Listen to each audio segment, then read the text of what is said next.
Hansraj college के सभागार में हिंदी साहित्य भारती के तत्वाधान में आयोजित 3 दिवसीय उपवेशन कार्यक्रम के दूसरे दिन भाजपा के राष्ट्रीय प्रवक्ता तथा राज्यसभा सदस्य सुधांशु त्रिवेदी ने कहा कि शून्य गणित में एक अंक मात्र है, जबकि वही शून्य साहित्य में अनुभूति का विषय है। आज हिंदी साहित्य भारती के उपवेशन कार्यक्रम का प्रारंभ डॉक्टर लता चौहान तथा डॉक्टर सुनीता मंडल एवं अन्य सहयोगियों द्वारा सरस्वती वंदना, ध्येय गीत एवं संकल्प गीत तथा अतिथियों के कर कमलों के दीप प्रज्वलन के साथ हुआ।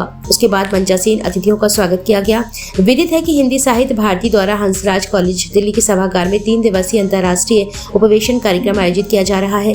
आयोजन के दूसरे दिन आज 9 मार्च को प्रथम सत्र में मुख्य अतिथि की हैसियत से बोलते हुए राज्यसभा सांसद सुधांशु त्रिवेदी ने कहा कि हिंदी भाषा हो अथवा कोई अन्य भाषा मन के भावों को प्रकट करती है। हिंदी भाषा का यह वैशिष्ट्य है कि वह मन के भावों को प्रकट करने में अन्य भाषाओं की तुलना में अधिक सक्षम है। सुधांशु जी ने कहा कि भारतीय संस्कृति के लिए प्रेम एक आदर्श है। हमारे यहाँ प्रेम में ब्रेकअप नहीं होता है, बल्कि सांसें ब्रेक होती हैं। आपने कहा कि दुनिया के लिए शून्य एक अंक है, किंतु भारतीय संस्कृति में शून्य का अस्तित्व अनुभूति स्वरूप है। सत्र को संबोधित करते हुए हिंदी साहित्य भारती के अंतर्राष्ट्रीय अध्यक्ष पूर्व शिक्षा मंत्री उत्तर प्रदेश डॉक्टर रमेश शुक्ला ने कहा कि सनातन ही शाश्वत है। अन्य सभी पंथ, संप्रदाय या धर्म किसी एक व्यक्ति या वर्ग के लिए हो सकते हैं, लेकिन सनातन धर्म संपूर्ण विश्व और ब्रह्मांड के लिए है। इस अवसर पर जानवी के संपादक श्री भारत भूषण चड्डा, साधना टीवी के संचालक राकेश गुप्ता तथा उज्बेकिस्तान से पधारे डॉक्टर नीलोफर को संस्कृति साधक सम्मान प्रदान किया गया। आयोजन के दूसरे सत्र में आचार्य देवेंद्र देव, अरुण सज्जन तथा राकेश कुमार, मंजू पांडे, ठाकुर सिंह पौड़ियाल, शिव शंकर सोनी, पदम श्री, विष्णु पांड्या, प्रतिभा त्रिपाठी की पुस्तकों का विमोचन मंचासीन अतिथियों के कर कमलों से किया गया। कार्यक्रम के तीसरे सत्र में विराट कवि सम्मेलन आयोजित किया गया, जिसमें सर्वश्री डॉक्टर रविंद्र शुक्ला, आचार्य देवेंद्र देव, कुलदीप अंगार, डॉक्टर देवेंद्र तोमर, मुरैना मध्य प्रदेश, प्रतिभा त्रिपाठी, डॉक्टर सुनीता मंडल सहित अनेक रचनाकारों ने प्रभावशाली काव्य पाठ कर श्रोताओं को मंत्रमुग्ध कर दिया। कार्यक्रम का सफल संचालन डॉक्टर विनय कुमार सिंह ने किया। मंच पर प्रमुख रूप से वैद्यनाथ लाभ, पदम श्री, विष्णु पांड्या, विनोद कुमार मिश्र, आचार्य देवेंद्र देव मौजूद रहे। इस अवसर पर सभागार में हिंदी साहित्य भारती के केंद्रीय सह संगठन मंत्री डॉक्टर देवेंद्र तोमर, ऋचा शुक्ला, लेखक आनंद उपाध्याय, निशांत शुक्ला, संजय राष्ट्रवादी तथा नीरज सिंह सहित विदेश एवं देश के प्रत्येक प्रांत से पधारे हुए अतिथि, साहित्यकार, पत्रकार, बुद्धिजीवी तथा गणमान्य नागरिक मौजूद रहे। जिन लोगों ने ट्रिग्नोमेट्री खोजी, ज्योमेट्री खोजी, अलजेब्रा खोजा, आयुर्वेद खोजा, जिन्होंने सुश्रुत संहिता जैसा ग्रंथ दिया, जिन्होंने इतने शानदार मंदिर बनाए, जिन्होंने इतने शानदार एस्ट्रोनॉमिकल कैलकुलेशंस किए कि जो ग्रहों की गति का इतना सटीक कैलकुलेशन कर लेते थे, वो लोग लिखना नहीं जानते थे। जिन्होंने ऐसी फिलॉसफी दी जिसके लिए ऑर्थर शोपेनहावर ने कहा कि this is philosophy the product of highest human wisdom, वो लिखना नहीं जानते थे। जिसको पढ़ने के बाद एनी बेसेंट ने कहा कि for 40 years I have studied several various religions, but the religion by name of Hinduism, the more you will know it, more you will respect it. वो लिखना नहीं जानते थे। ये कहने की बात मूर्खतापूर्ण नहीं, पागलपन लगती है अगर कोई कहे कि वो लोग लिखना नहीं जानते। और वो किसके लिए कह रहे हैं, मैं एक उदाहरण भी बता रहा हूं। अभी राम मंदिर का शिलान्यास हुआ तो मुहूर्त जो निकला था वो कितने सेकंड का था? 84 सेकंड का।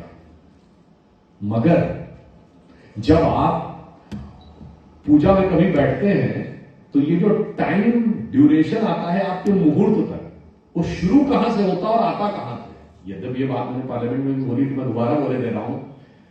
कभी आपने ध्यान नहीं दिया होगा, पूजा करके शुरुआत करते हैं ब्रह्मा आयु द्वितीय परार्ध, यानी ब्रह्मा की आयु 100 वर्ष मानी गई, उसका द्वितीय परार्ध हमारे माने का 51वां वर्ष है। उसके हिसाब से 155 ट्रिलियन ईयर्स। अब कोई कहेगा कि बिग बैंग थ्योरी तो कहती है कि 14 बिलियन ईयर्स ये यूनिवर्स की है, तो 155 ट्रिलियन कैसे आ गई?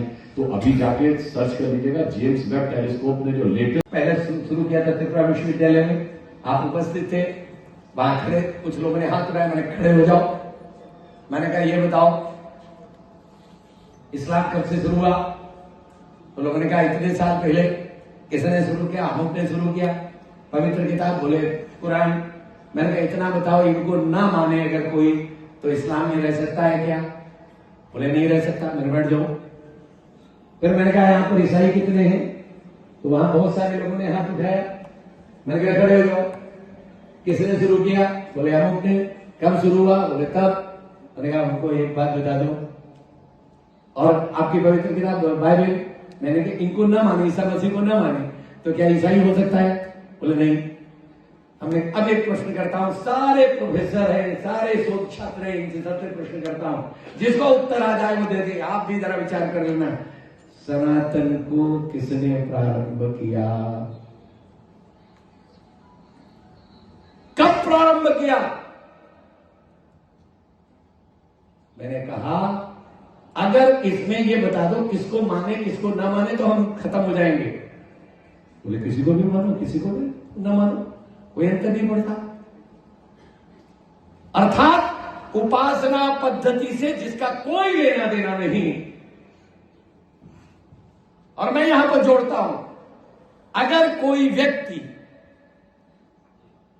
आध्यात्मिक है तो आवश्यक नहीं कि वो धार्मिक हो, किंतु धार्मिक है तो निश्चित रूप से मैं कह सकता हूं कि वो आध्यात्मिक होगा ही।